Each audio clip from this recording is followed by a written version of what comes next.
Hello again, and today we're gonna talk about grounding, something that you've heard probably many times when maybe you did some meditations, grounding meditations. What is really grounding? What is it about? Grounding, as most of the things that we are talking about in this course, it's awareness, it's consciousness, it's being conscious about another thing, about our connection with the ground. Our connection with the ground, in the same time we start to realize our connection with everything that surrounds us. This knowledge, this realization about that connection, the feeling of being part of everything that surrounds us, brings us closer to the realization that if we are part of everything, that means everything is part of us. That means we are connected. That means we are all the same. We are all the same thing. Right? This is where grounding is supposed to get us. Into this realization of oneness, of being one with everything. The end of duality. But this comes slowly. To some people it gets immediately when they will try psychedelics, for example, but they don't know how to explain it. They don't know how to understand it. It's some sort of download. It's some sort of instant realization, instant feeling. But if you will not take slow steps, it might overwhelm you. And then coming back to the reality, to experience the duality again, might be a little bit tricky, might be a little bit overwhelming and unpleasant. So it's important to do those steps slowly, one after another. Sometimes one step back, 2 steps forward. I really, that's my opinion at least about going too much into things like psychedelics. I don't know why I'm mentioning this right now, but maybe there is some reason. Maybe someone who is listening is questioning those things right now. People sometimes treat those. I will say a little bit about that. People sometimes think that psychedelics are some sort of spiritual, spirituality, right? It connects a little bit like, we think about psychedelics, then we see like spiritual people with feathers and with like hippie times, 60s in America, LSD, mushrooms, and then ayahuasca, peyote, I think it's the name in English. And they lose a little bit the sense of it, because as soon as they get some realizations, because of those things, you can unlock some channels inside you. You can unlock some, I would say like energy channels. You start feeling things that you are not used to feel.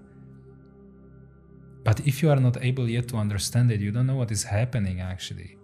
You might unlock in yourself some things that you are not ready yet to perceive, not ready yet to experience. In my case, for example, I slowly got to the point by working with emotions, by meditating. I've cleared my head enough, so I was able at some point to feel the emotions of other people around me. Or even if I would think about a person right now that it's even on the other side of the world, other continent, I could feel perfectly what's the energy. I could feel in the body where is a problem, where is some blockade. But I got there slowly, and even though discovering this wasn't easy for me, that was something that really took me few months to realize and to understand what is happening, because on the beginning really was hard for me to distinguish, is it me or is it someone else? If someone else, who is it then? That was very, very difficult on the beginning, and it took me months. And now if I will think about someone who has no knowledge about those things and gets like a little bit fascinated about psychedelics, and he unlocks the channel of, for example, like feeling the emotions of other people, or even hearing kind of their thoughts, because that's possible. We are like radios. If we clear our energy, if we will purify, we will make the station like clear, we can tune to someone else's energy, and we can feel someone else's emotions. But thoughts is energy as well. We can start to think about the things that the person is bothering with, that bothers that person. We can kind of receive someone's thoughts, someone's worries, for example, not being even aware that it's not ours.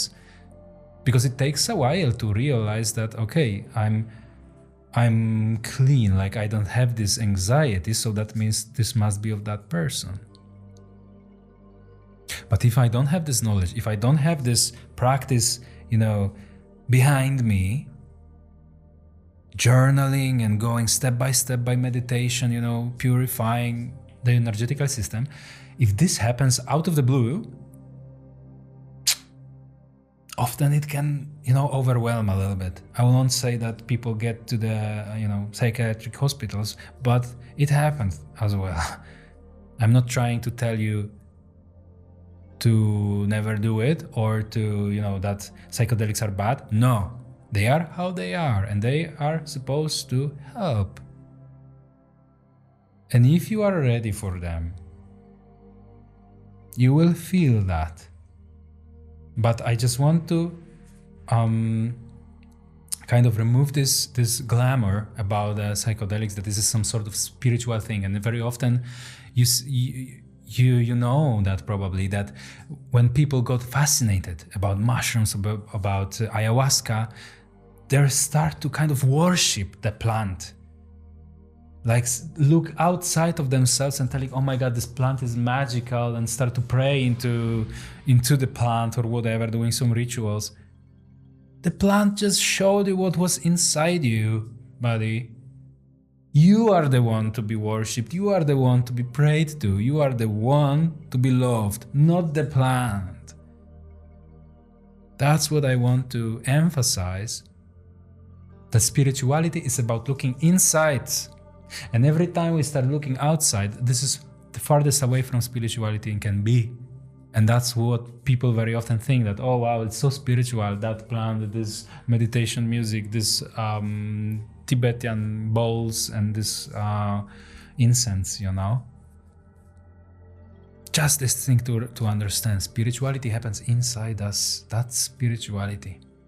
If we will be looking outside and calling things spiritual and ourselves spiritual because we are collecting all of these things and attaching to our outside, that means we are creating a spiritualized ego. We are just making it stronger. And in this course, we are learning how to make it soft, so we can easily go through it and see through it into ourselves. Again, back on the track, we are talking about grounding. And why the grounding is so important now. Why the grounding is something that I want really all of you to understand. When we work with energies, when we start to experience the emotions, become more vulnerable, experience the energies, because not only emotions are energy, everything is energy. We can receive energies from other people, not only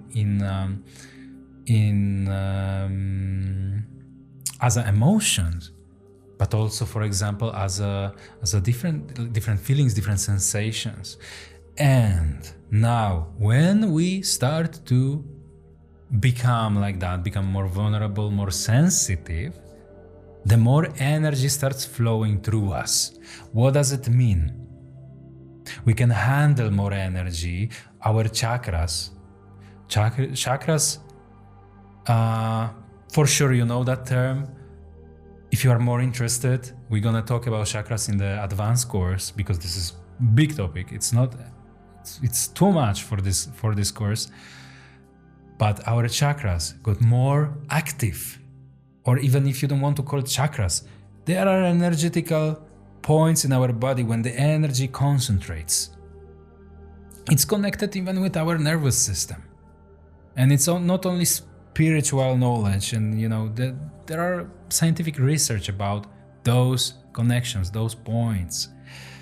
And now when it happens, sometimes energy can get stuck somewhere. When there is no flow, when we, for example, will block ourselves in some place, like let's say in our abdomen, in our belly, let's say, on the level of sacral chakra, the energy will be building up there.